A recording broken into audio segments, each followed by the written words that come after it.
What's going on, everybody? Appreciate you tuning in. We have our first huge trade of the offseason. It's not even the offseason yet, man. We still got a few games left in NBA Finals. We got our first big trade that finally happened, and it did not involve Kevin Durant, and it did not involve Giannis Antetokounmpo. It involved Desmond Bane in a wild, out-of-left-field trade with the Magic. A lot of different things to talk about with this. First off, sure looks like this is a sign of the Grizzlies kind of waving the white flag and saying, all right, time for us to rebuild. And if that's the case, this won't be the only trade that they make. Jared Jackson Jr. probably going to be on the trade market as well. I don't know what the trade market is right now for Ja Morant, but they look like they're willing to try and build this thing back up from the ground up. Meanwhile, the Magic get the exact piece that team needs. They had one of the worst three-point shooting seasons in recent history. I think the 2016 Lakers was the last team that shot it worse than they did 10 years ago, somewhere on there. I mean, they were awful this year, and they get a guy that can help space the floor for their two stars, Paulo and Franz, and certainly helps them out a bit. I don't want to get caught too much in the weeds as to how this plays out really well for both teams or not so well and whatnot. I do want to talk about what this means for the Suns. And it does mean something. You see this a lot in the NFL anytime somebody ends up signing their franchise quarterback to a new deal, kind of resets the market. Every single time, every year, you hear people say, oh, this is the biggest deal in NFL history. That's because there's more money to go around, and then these quarterbacks now are demanding more and more at the table. And so every time they get paid, it's the new highest contract out there. And everyone has to kind of adjust to the new market that has been set. That's kind of what this feels like in a great way for the Suns, because they originally had their demands of what they wanted, and they were looking for 6 first-round picks and then 4, and they had all these things that they wanted, but they weren't getting the feedback in the market that that's what they were going to get. Now that might change. Now the market has shifted to the demands a little bit more for the Suns, because my goodness, did Memphis get a haul in this. Now, I know Desmond Bane's a pretty solid player, and he's a guy that I think every team probably in the league would love to have on their team, and a guy that would start for most guys. He's probably top 50 player in the league, but he's probably in that range of 35 to 50. But for that guy, they got Cole Anthony, who I don't think you love as your starting point guard, but he's not bad as a backup reserve come in, good energy guy. Kentavious Caldwell-Pope, who, coming off a horrendous season and a guy that the Magic would love to dump in this situation, and they were able to. So they got rid of him. But the real haul is in the picks. There's 4 first-round picks in this, as well as a pick swap. Now, 3 of those picks probably aren't going to be that much, because you're getting the first-round picks from the Magic, who theoretically, after this trade, should be pretty good for a few years to come. Paulo's young. He's only getting better. Franz is young. He's only getting better. And Desmond Bane is going to be a great addition to this team. And now with the 3 of them sprinkling a couple pieces and you play in the East, this should be a playoff team for the foreseeable future. So you're not getting lottery picks. You're not getting much out of that. But one of those picks is the 2026 unprotected first-round pick. Now, what makes that one amazing is it also includes the draft rights for swapping picks with either Phoenix or Washington. So they can move up and take either of those teams' draft picks. Washington certainly doesn't look like they're going to be good anytime soon. I mean, we think Phoenix is... We'll wait and see, I guess, if Phoenix can make some magic out of a Durant trade and kind of reshuffle some things. But that Phoenix pick could be really good as well. So you're getting likely a lottery pick out of that. And, you get Desmond Bain, you get some options of some things to kind of work with there. The Grizzlies get an opportunity to set the reset button pretty solid on that.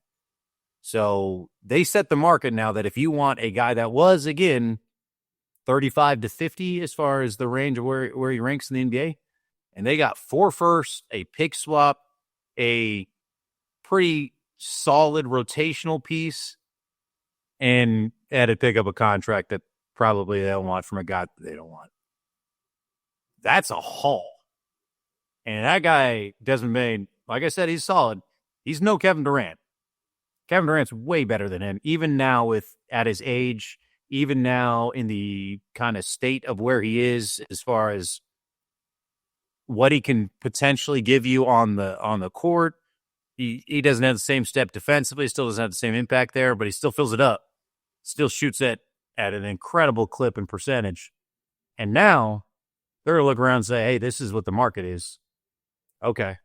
Maybe we go back and say, no, we really do want 5 first-round picks. Maybe we get a 6 out of this or a pick swap now.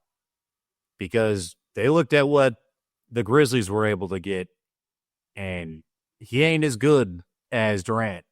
This is what happened with the Knicks a few years back when they traded for Mikal Bridges. They gave up 6 first-round picks, and everyone thought that was the craziest trade ever, and maybe it is for a guy that hasn't still made the All-Star team and hasn't done a ton for him, but, that was all. And then after that, you started seeing people have to kind of overpay for players for a little bit until the market adjusted back to the mean. That could be the situation here. This could be really, really good news for Phoenix because the market had started to slow and it looked like they were going to have to start getting 50 cents on the dollar for Durant. Now you're getting back to what you hope to maybe get for him. Maybe you can get more than you even originally thought. A lot of people also competing right now for Durant, according to Shams and ESPN. And so the more teams you have kind of going after him, the better that trade package is going to be. The market's going to compete against each other. So there are things trending in a great direction right now for the Suns as far as the assets that they could get for Durant in return. Again, I still think the weird piece that we're waiting for is the Giannis, because all of those teams that are probably interested in Durant are more interested in trying to get Giannis. And why not? I mean, he's years younger, still in his prime, and he's making less money. And you can have him for a while. So I think, the Suns are going to be the second, people at the bowl when they get hungry to a chance to eat. But right now, it looks like a lot more got added there. There's an opportunity for them to come away with more than what they were expecting, more than what it looked like they were going to be getting. And there's still teams out there that they're interested in. That's the other part of this too. The Magic weren't exactly one of the teams that a lot of people had circled as a Durant destination. So it's not like one of the potential trading partners for Phoenix got removed from the table either. They still got pieces that they're interested in there. They still have the Raptors in the woodwork right now. They still got the Rockets. See if Dallas decides to try and make a move. You still have a number of teams that make a lot of sense, that have assets that would work. And now you kind of play the waiting game. The Timberwolves are still out there. So they got some options. And the more options you got that are really interested, the more you're going to get paid. This could potentially be very, very good news for the Suns. I think any Phoenix fan should be very excited at seeing kind of that haul. Because now, if you're smart and you're going on that negotiating table, you're going to look at people after their offers and be like, I don't know, man. I just saw what Desmond went for. We're going to need more than that. We're going to need more than that. And so the Suns should be able to up the price right now for KD. And boy, do they need that, because it's time to reset for them as well. And they need every little bit of help that they could potentially get. Said it from the very onset, I think the Rockets are the best looking trade partner for them right now. go get some of those young guys from them, get an expiring contract and Fred VanVleet, get some draft picks. Get your draft picks back and start from there. That's a really good spot for them to be and kind of opportunity to reset a little bit. So good news for Phoenix. When are we going to see this KD trade? Supposedly sooner rather than later. So stay tuned for that and keep monitoring it. But I think this is going to be very helpful for them in negotiating. And it's going to be a critical negotiation for the Suns because they are in a bad position overall right now as a franchise. And you need this trade with KD is one of maybe the only real pieces that you have right now that can really help the reset button. And now we've got a little bit more, an extra bullet in the chamber. So we'll see if it pays off. We'll see what kind of deal they can potentially make. I know a lot of people are starting to say don't rule out them keeping KD at this point. I can't imagine that being the case, but I think this is great news for the Suns. So stay tuned. See who ends up emerging as the trade partner.